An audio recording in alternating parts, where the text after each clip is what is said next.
CS Patel Brihan Mumbai महानगर पालिका virtual class की ओर से आप सबका हार्दिक स्वागत करता हूं। बच्चों, वैश्विक महामारी के चलते इस वर्ष पठन पाठन का कार्यक्रम प्रभावित हो रहा है। ऐसे में हमारी बृहन मुंबई महानगर पालिका ने प्रत्येक विद्यार्थी तक ऑनलाइन शिक्षण पहुंचाने की व्यवस्था की है। तो आइए बच्चों शुरू करते हैं।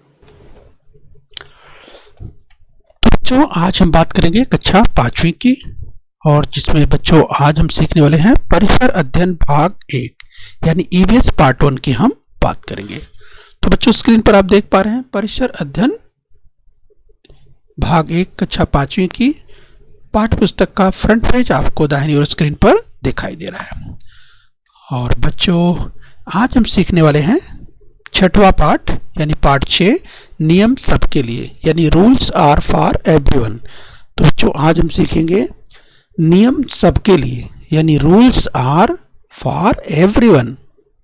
तो नियम सबके लिए यह है आज का पाठ, जिस बच्चों हम सीखेंगे परिसर अध्ययन भाग 1 में 6वां पाठ नियम सबके लिए रूल्स आर फॉर एवरीवन।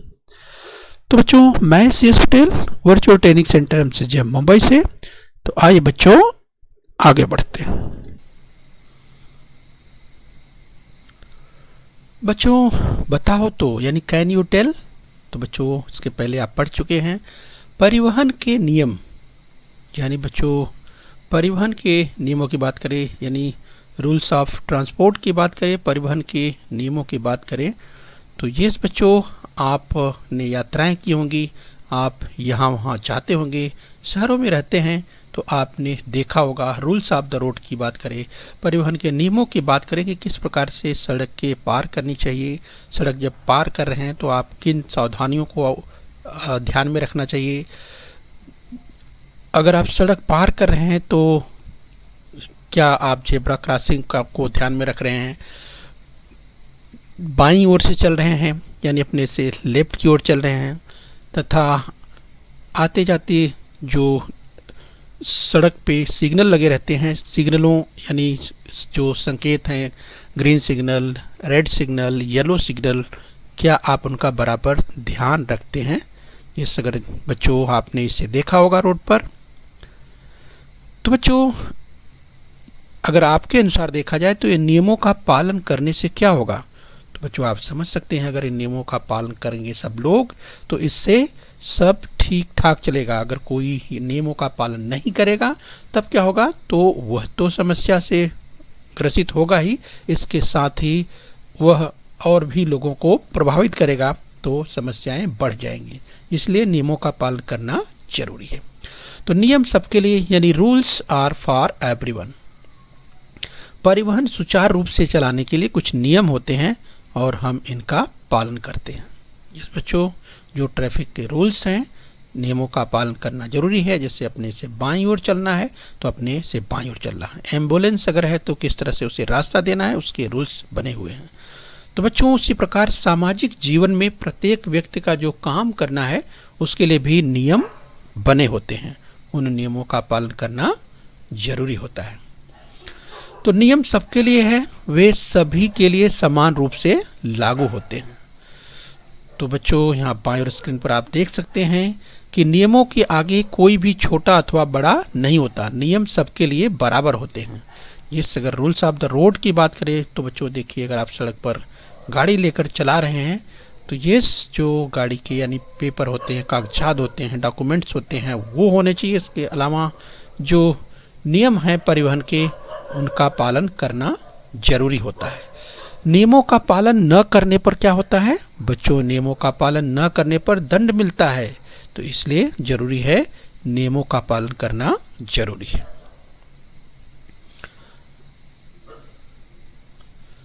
बच्चों, समाज के लिए बनाए गए नियमों में होने वाले परिवर्तन यानी changes in rules for the society. बच्चों, हमारा सामाजिक जीवन नियमों के आधार पर चलता है। ये नियम हम ही बनाते हैं, ये सबके हित के लिए होते हैं। नियम जो बनाए जाते हैं ये सबके हित के लिए होते हैं। समाज में सभी व्यक्तियों के लिए होते हैं। बच्चों अगर नियमों की बात करें तो देखिए ये तमाम रूल्स नियम बने हुए हैं हमारे देश में। अगर स्वच्छता की बात करें, सफाई की बात करें तो सबकी जिम्मेदारी है।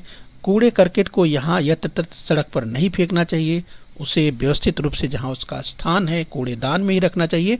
तो ये नियम जो कि चल रहे हैं, जो बनाए गए हैं, उनका सबको ईमानदारी के साथ पालन करना चाहिए। बच्चों अगर आज के संदर्भ की बात करें, समाज में जैसे वर्तमान में कुछ महीनों में जो स्थिति बनी हुई है, जैसे जो कोरोना वायरस की बात करें उसके संदर्भ में देखिए, स्क्रीनिंग की बात करें या अगर कोई यात्रा कर रहा है तो देखिए किस तरह से उसके नियम रूल्स बने हुए हैं। मास्क लगाना कितना ज़रूरी है। इसके साथ सोशल डिस्टेंसिंग की बात करें तो सोशल डिस्टेंसिंग का पालन करना ज़रूरी है। तो बच्चों भले ही ये अभी वर्तमान समय में चल रहे, जैसे मास्क देखिए किस तरह से लगाना ज़रूरी है, और अगर लॉकडाउन है तो उसका पालन किस तरह से करना, जो नियम बने हैं। तो ये जो नियम अभी चल रहे हैं हमारे देश में, जो चल रहे हैं बच्चों वर्तमान समय की बात करें, भले ही ये थोड़े समय के लिए, चूँकि कोरोना वायरस जब तक है तब तक ये नियम रहेंगे, तो नियम जो बने हुए हैं इनका कड़ाई के साथ सबका चूँकि ये सबके हित के लिए है तो इसका पालन करना चाहिए। इसके अलावा ये तो अल्पकालिक है, थोड़े समय के बाद बच्चों हट जाएगा, लेकिन आगे अगर सफाई की बात करते हैं जो कि दीर्घकालीन समय तक चलने वाला है, तो उसके या जो समाज में और भी जो नियम बनते हैं, जिस समय के साथ उसमें जो परिवर्तन होता है उन परिवर्तनों को स्वीकार करना चाहिए। बच्चों प्रकृति का व्यवहार प्रकृति के नियमों के अनुसार चलता है। प्रकृति के नियम हम बदल नहीं सकते। चलिए बच्चों अगर हम प्रकृति की बात कर रहे हैं, जैसे सूर्य का उगना, सूर्य पूर्व दिशा से उगता है, सूर्य का अस्त होना पश्चिम में जाकर अस्त होता है, अथवा ऋतु चक्र का परिवर्तन कभी नहीं रुकता। अगर ऋतुओं की बात करें बच्चों, आप देखते हैं हमारे देश में जो ऋतुएं हैं, अभी बारिश का महीना चल रहा है, इसके बाद फिर ठंडी का महीना आएगा, फिर इसके बाद गर्मी का महीना, तो इस तरह से ऋतुएं जो बदलती रहती हैं। लेकिन ये जो ऋतुएं बदलती हैं बच्चों, ये ऋतु चक्र का परिवर्तन है और ये लगातार चलता ही रहता है। और जैसे इसी तरह से अगर और हम बच्चों अगर बात करें आगे गुरुत्वाकर्षण की बात करें, गुरुत्वाकर्षण बल का जो नियम है वो बदलता नहीं है। जिस स्क्रीन पर आप देख रहे हैं कि किस तरह से एक सेब जो है जब सिर के ऊपर गिरा तो आखिर सेब नीचे ही क्यों गिरा।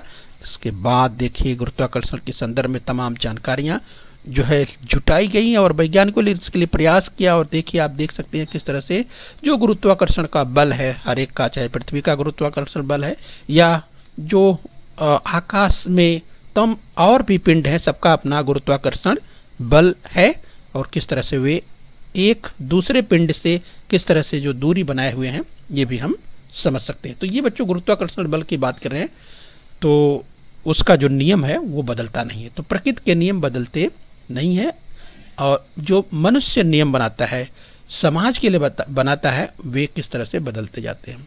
तो प्रकृति के नियम अधिक स्थिर तथा निश्चित होते हैं। जैसे पृथ्वी देखिए सूर्य के चारों ओर घूम रही है, 365 दिन में सूर्य का एक चक्कर लगा लेती है, और इन्हीं के साथ जो ऋतुओं की बात कर रहे हैं वो देखिए ऋतुएं होती है। ये कालवाह नहीं होते, परंतु मनुष्यों के लिए बनाए गए नियमों में परिस्थिति के अनुसार परिवर्तन करने पड़ते हैं। बच्चों जब हमारा देश अंग्रेजी शासन के अधीन था उस समय नियम अलग थे। हमें स्वतंत्रता मिलने के बाद की जो परिस्थिति बदली उसके अनुसार जो सामूहिक जीवन के नियम बदल गए। तो बच्चों स्वतंत्रता के बाद हमारे देश का संविधान बना और संविधान के अनुसार जो है वो हमारे देश पे तमाम चीज़ें संविधान के अनुसार चलने लगी। जब स्वतंत्रता मिली उस समय 21 वर्ष के नागरिक को मतदान करने का अधिकार था, लेकिन बच्चों इसे बदल कर 1988 में इसे बदल दिया गया और मतदान का जो अधिकार है वो 18 वर्ष पूर्ण, यानी कोई व्यक्ति 18 वर्ष का भारतीय जब पूरा कर लेता है तो जो तमाम शर्तें हैं उनके साथ उसे वोट देने का अधिकार, मतदान करने का अधिकार प्राप्त होता है। यानी वोट फॉर इंडिया, यानी मतदान की बात कर रहे हैं, 18 वर्ष पूर्ण हो जाने पर मतदान का अधिकार मिल जाता है। तो ये बदलाव की हम बात कर रहे हैं, तो देखिए समय के साथ किस तरह से बदलाव किया गया। बच्चों इसे ध्यान में रखना है, ऑलवेज रिमेंबर, लड़का तथा लड़की अथवा स्त्री और पुरुष का समान स्तर होता है, उनके विकास के समान अवसर मिलने चाहिए, उन्हें विकास के लिए समान अवसर मिलने ही चाहिए। तो चलिए यहाँ पर लड़का लड़की एक समान, किसी तरह का भेदभाव नहीं होना चाहिए। और विकास के अवसर की बात करें तो ये लड़का हो या लड़की, उनके लिए विकास के समान अवसर उपलब्ध होने चाहिए। आइए बच्चों, इसी क्रम में हम आगे बढ़ लेते हैं। बच्चों, सभी आय वर्ग के व्यक्तियों को पौष्टिक भोजन की आवश्यकता होती है। तो बच्चों यहाँ पर समझना है, जब हम ये कहते हैं सभी लोगों को पौष्टिक भोजन की ज़रूरत है, तो क्या लड़कियों को उतने पोषक आहार की आवश्यकता नहीं होती जितनी लड़कों को होती है? मेरे घर में कहा जाता है कि केवल भाई को पौष्टिक भोजन की आवश्यकता होती है। तो चलिए, एक लड़की का प्रश्न है, आप देख सकते हैं। तो किसी घर में इस तरह की परिस्थिति अगर बनती है तो इस लड़की के प्रश्न का उत्तर आपको सोचना है कि क्या लड़कियों के साथ भेदभाव तो नहीं किया जा रहा है? बिल्कुल नहीं होना चाहिए। तो चाहे लड़का हो या लड़की, जिस इक्वलिटी की बात करते हैं, समानता की बात करते हैं, तो किसी तरह का भेदभाव जेंडर के आधार पर नहीं होना चाहिए। लड़का लड़की एक समान हैं। तो लड़का और लड़की के बीच भेदभाव करना अनुचित है। ये लड़कियों को आहार कम देना अथवा उन्हें विद्यालय में न भेजना उस पर अन्याय करना है। ये संवैधानिक नहीं, ये असंवैधानिक है और समाज के दृष्टिकोण से भी अनुचित है। सबको समान अवसर मिलना चाहिए, लड़का हो या लड़की, बिल्कुल उन्हें समान अवसर मिलना चाहिए। लड़कियां भी आज प्रत्येक क्षेत्र में पढ़ लिख कर प्रत्येक क्षेत्र में आगे बढ़ रही हैं, उन्हें समान अवसर मिलना ही चाहिए। बच्चों, यहाँ पर आप देखिए कि प्राचीन काल में इस तरह की व्यवस्था थी। देखिए, जो साहूकार हुआ करते थे, किस तरह से गरीबों को, किसानों को, जो गरीब किसान लोगों को इस तरह से परेशान किया करते थे। देखिए, तुम्हारे पैसे, सभी पैसे वापस कर दिए तो भी कर्ज कैसे रह गया? तो देखिए बच्चों, वे अपने पास, जो साहूकार रहते थे, वे अपने पास लठैत रखते थे। यानी देखिए किस तरह से जोर ज़बरदस्ती करते थे। गरीबों, मजदूरों, किसानों के साथ किस तरह से अन्याय होता था, यहाँ पर आप उसे देख सकते हैं। तो इस तरह की व्यवस्था जो है बदल चुकी है और इस तरह की व्यवस्था अब नहीं है। बच्चों, यहाँ पर देखिए, एक भी छुट्टी न लेकर महीने भर काम करती हूँ तो भी इतना कम वेतन क्यों देती है? देखिए, यहाँ पर आप समझ सकते हैं कि घरेलू जो कार्य हैं उनकी कीमत कम नहीं होती। वे भी, जो भी महिला अगर किसी के घर में कामकाज करती है तो उसे उचित मजदूरी मिलनी चाहिए, उसे उचित वेतन मिलना चाहिए, क्योंकि वो भी काम मेहनत का है। तो ध्यान रखना है कि जो घरेलू कामकाज है उनकी भी कीमत, उनकी वैल्यू कहीं भी जरा भी कम नहीं है और ऐसे लोग जो मेहनत करते हैं, घरेलू कामकाज में लगे हैं, उनके प्रति न्याय होना चाहिए। बच्चों, हमारे जीवन में अनेक रूढ़ियों तथा परंपराओं का भी पालन हम करते रहते हैं। जैसे अपने माँ, पिताजी, दादी जी, दादाजी तथा सगे संबंधियों को देखकर हम उन परंपराओं का पालन करते हैं। तो तमाम त्योहारों की बात करें, चाहे ये स्क्रीन पर आप देख सकते हैं बच्चों, परंपरागत रूप में तमाम धर्मों के लोग मिल करके ये हमारे देश में अपनी अपनी परंपराओं के अनुसार जो है, जो त्यौहार हैं, तमाम प्रकार के कार्यक्रमों का आयोजन मिलजुल करके करते हैं और उससे मनाते रहते हैं। ये परंपराओं की बात हुई। तो बच्चों, ऐसा होने पर भी कुछ रूढ़ियाँ तथा कुछ परंपराएं अनुचित हैं। कुछ परंपराएं ठीक हैं तो कुछ परंपराएं अनुचित भी हैं और वे हमारे समाज के लिए लाभप्रद नहीं है।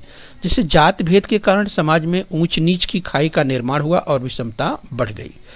तो बच्चों, जो जाति प्रथा की बात करें, जिससे जो है, जो ऊंच नीच के भेद की बात करता है, बिल्कुल नहीं होना चाहिए। मानव मानव समान है। इसके साथ ही अस्पृश्यता एक अमानवीय और अन्यायकारी प्रथा थी। यानी छुआछूत की बात करें बच्चों, ये जो छुआछूत का भेदभाव पहले हुआ करता था, आज़ादी के पहले की बात करें बच्चों, लेकिन स्वतंत्र भारत के संविधान में अस्पृश्यता की प्रथा समाप्त कर दी गई। यानी अनटचेबिलिटी की जब बात करते हैं, यस डिस्क्रिमिनेशन की बात करते हैं, तो यहाँ पर जो अस्पृश्यता है एक अमानवीय और अन्यायकारी प्रथा थी, जिसे संविधान के द्वारा जो है प्रतिबंधित कर दिया गया और अस्पृश्यता पूरी तरह से प्रतिबंधित है। बच्चों, कई बार कानून बनाकर अनिष्टकारी रूढ़ियों का निर्मूलन करना पड़ता है। हमारे देश में सती प्रथा तथा बाल विवाह जैसी रूढ़ियों और अथवा प्रथाओं पर कानून बनाकर प्रतिबंध लगा दिया गया। सती प्रथा देखिए बच्चों, जब किसी पत्नी का पति उसकी मृत्यु हो जाती थी तो पति की मृत्यु के बाद उस महिला को चिता पर जलना पड़ता था। देखिए, सती प्रथा इस तरह की व्यवस्था थी कि पति की मृत्यु के बाद पति के साथ चिता पर जिंदा महिला को जलना पड़ता था और इस तरह की परंपरा थी। और बच्चों, परंपरा कितनी गलत थी, क्यों जलना पड़ता था? क्योंकि परंपरा थी। बिल्कुल ये सती प्रथा थी और बिल्कुल ये परंपरा बिल्कुल उचित नहीं थी, जिसे पूरी तरह से प्रतिबंधित कर दिया गया। इसके साथ ही बाल विवाह की बात करें बच्चों, इतने छोटे बच्चों की शादी कर देना, देखिए 2 साल 3 साल 5 साल 1 साल छोटे छोटे बच्चों की शादी पहले हो जाया करती थी। तो बताइए बच्चों, ऐसे में ये बिल्कुल बाल विवाह अनुचित था, ऐसे में इसे भी प्रतिबंधित कर दिया गया। बच्चों, जादू टोना करके लोगों को ठगने जैसी कुरीति पर प्रतिबंध लगाने वाला कानून सर्वप्रथम महाराष्ट्र में बनाया गया। बच्चा देखिए, कोई किसी को काला जादू करता है, बताता है कि काला जादू से ये ठीक हो जाएगा, वो ठीक हो जाएगा, किसी प्रकार की जो बीमारी है या कुछ परेशानी है या कोई बाधा है उसे हटाने की दूर करता है। और इस तरह के बच्चों जो अंधविश्वास हैं, उन अंधविश्वासों पर प्रतिबंध लगाने का काम महाराष्ट्र में सर्वप्रथम कानून बना करके किया गया। तो इसे पूरी तरह से प्रतिबंधित कर दिया गया। विवाह में दहेज लेने की प्रथा पर कानून द्वारा प्रतिबंध लगा दिया गया है। दहेज प्रथा एक अभिशाप के रूप में है। इसके साथ ही बच्चों, जो दहेज प्रथा यानी डाउरी सिस्टम की बात कर रहे हैं, इस पर पूरी तरह से प्रतिबंध है और इसके के कड़े नियम है कि कोई भी न तो दहेज लेगा और न तो कोई दहेज देगा। बच्चों, पर्यावरण संरक्षण की बात करें, प्रोटेक्टिंग आवर एनवायरनमेंट। समाज में जिस प्रकार समता तथा न्याय स्थापित करने के लिए कानून आवश्यक होते हैं, उसी प्रकार पर्यावरण के संरक्षण के लिए भी कानून की आवश्यकता होती है। तो पर्यावरण संरक्षण की बात कर रहे हैं, तो अगर हमारा पर्यावरण सुरक्षित है तभी जाकर के हम सब सुरक्षित हैं। तो प्रत्येक मानव के लिए जो पर्यावरण संरक्षण की हम बात करते हैं यानी इन्वायरमेंट प्रोटेक्शन की बात करते हैं, जरूरी है। तो पर्यावरण को सुरक्षित रखने के लिए एक से अधिक वृक्ष लगाकर उनका संरक्षण करना और संवर्धन करना, ये सबकी जिम्मेदारी है।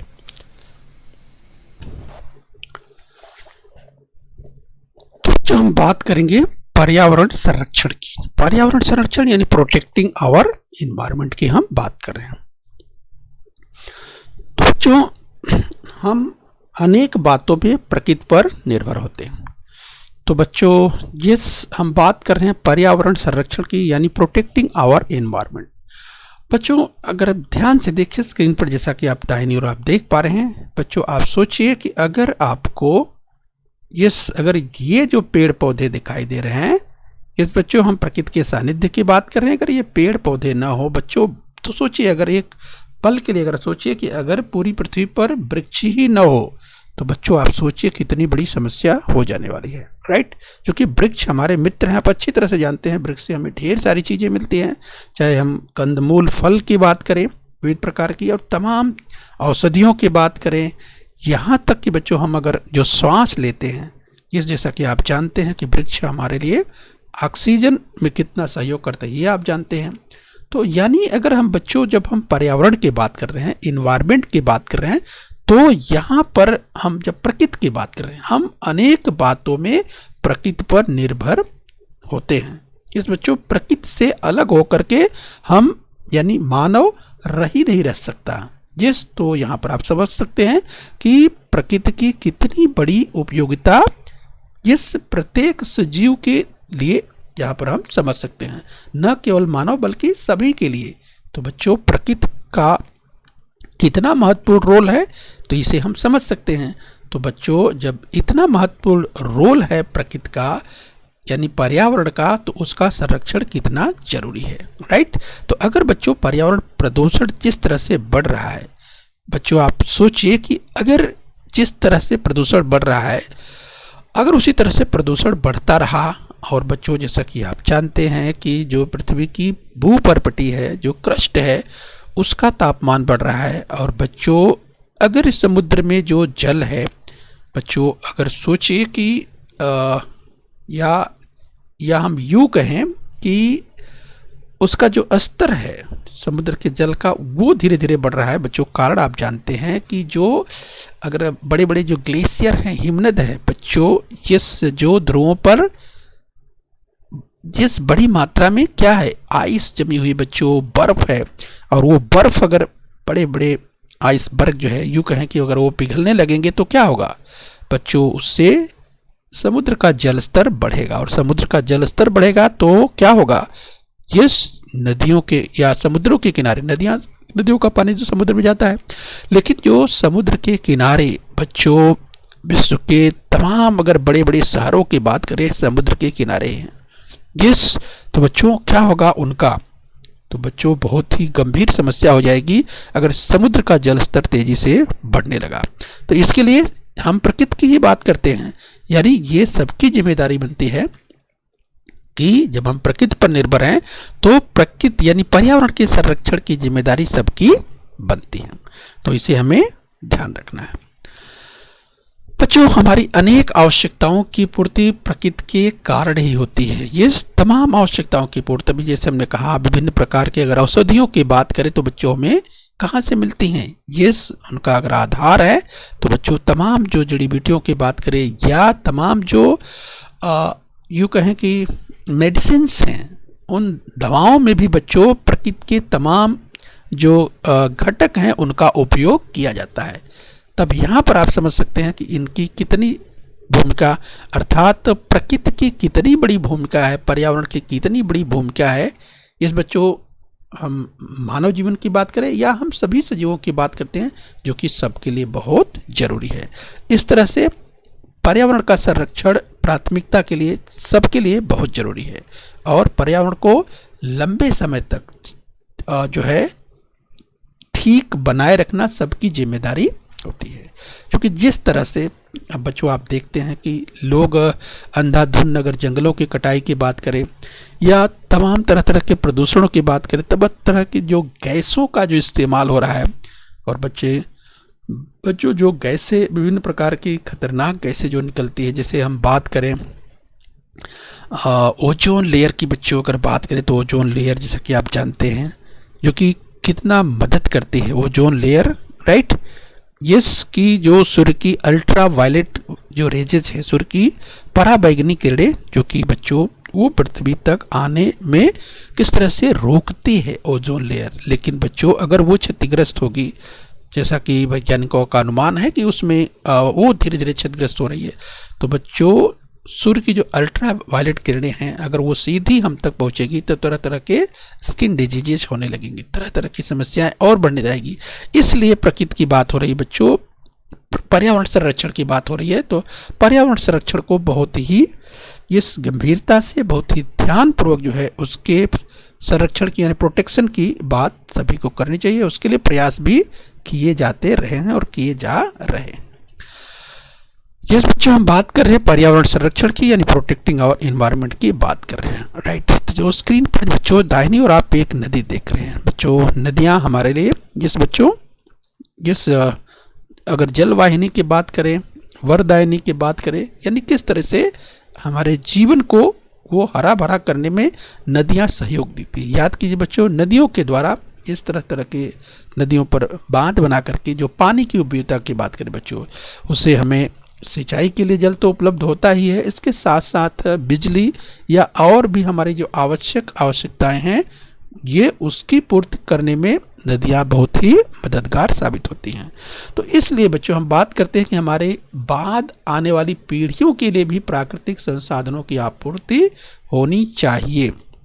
यस, तो बच्चों इनका जो उपभोग है, इनका जो उपयोग है, जो प्राकृतिक संसाधनों की बात कर रहे हैं, ये बच्चों जो नेचुरल रिसोर्सेज हैं इनका उपयोग बड़ी ही किफ़ायत के साथ करना चाहिए। यस, तो इनका अंधाधुंध भी उपयोग नहीं करना चाहिए। अगर इनका अंधाधुंध उपयोग होगा तो बच्चों ये समझ सकते हैं कि आने वाले समय में तमाम ऐसे संसाधन हैं, प्राकृतिक संसाधन, जिनकी काफ़ी कमी हो जाने वाली है। आगे हम उदाहरण में देखने वाले हैं, तो चलिए हम देख लेते हैं उसे।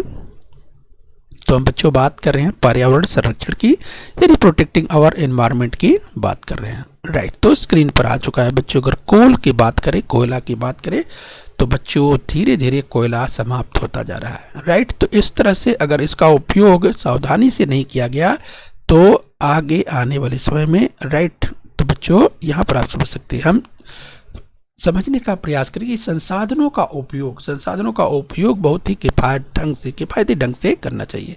तो संसाधनों का संरक्षण करना चाहिए और यूँ कहें कि इनका उपयोग बहुत ही सावधानी पूर्वक करना चाहिए। अंधाधुंध इनका उपयोग नहीं होना चाहिए, ये हमें ध्यान रखना है। तो देखिए, इसके लिए यूँ कहें कि समय के साथ अगर देखा जाए बच्चों, तो इसमें जो साइंटिफिक डेवलपमेंट है, तो बच्चों उसका विकल्प जो है विज्ञान के द्वारा निकाला भी जाता है। और बच्चों जैसा कि आप देख रहे हैं कि कोयले की कमी को देखते हुए यस बच्चों उसके जो विकल्प हैं वो विकल्प यस उपलब्ध हो रहे हैं। और अब जैसा कि आप जानते बच्चों, यस अगर उसका उपयोग हम देखें तो अब अगर चाहे इलेक्ट्रिसिटी की बात करें या बच्चों यस अब उसका उपयोग यस, जैसे अगर हम बात करें बच्चों, जैसे तेल की बात करें, यस खनिज तेलों की बात करें, तो खनिज तेल जहाँ पर अगर वाहनों में उपयोग बड़े पैमाने पर किया जाता था, लेकिन बच्चों धीरे धीरे देखिए किस तरह से समय बदलता जा रहा है और उसका उपयोग अब जो है, यस अगर हम सोलर क्षेत्र की बात करें, सोलर पावर की बात करें, राइट, यानी जो सूर्य की ऊर्जा है उसका किस तरह से उपयोग किया जाए बच्चों, यानी उसका इस बैटरीज के माध्यम से ये सब तमाम गाड़ियां जो है अब चलने लगी है। और आने वाले समय में किस तरह से इसमें तेजी से बढ़ाव या तेजी से वृद्धि होती चली जा रही है। तो इससे हम समझ सकते हैं बच्चों कि ये वैज्ञानिक देन तो है, साइंटिफिक डेवलपमेंट तो है, लेकिन फिर भी जो प्राकृतिक संसाधन है, जो रिसोर्सेज हैं, उनका उपयोग सावधानी पूर्वक करना चाहिए। राइट, ये हमें ध्यान रखना है। तो इस तरह से पर्यावरण संरक्षण की बात होती है तो बच्चों पर्यावरण का संरक्षण बहुत जरूरी है और इसका बड़े पैमाने पर लोगों को जागरूक करना चाहिए, जिससे लोग पर्यावरण संरक्षण के प्रति हमेशा सचेत रहें और जो है कि प्रदूषण न करें, अधिक से अधिक वृक्षारोपण करें और उनका संरक्षण भी करें, उनका वृक्षों को बढ़ने तक उनकी देख रेख करें जब तक वो मजबूत न हो जाए। तो इस तरह से पर्यावरण के प्रति सभी को सचेत रहना जरूरी है। ओके बच्चों,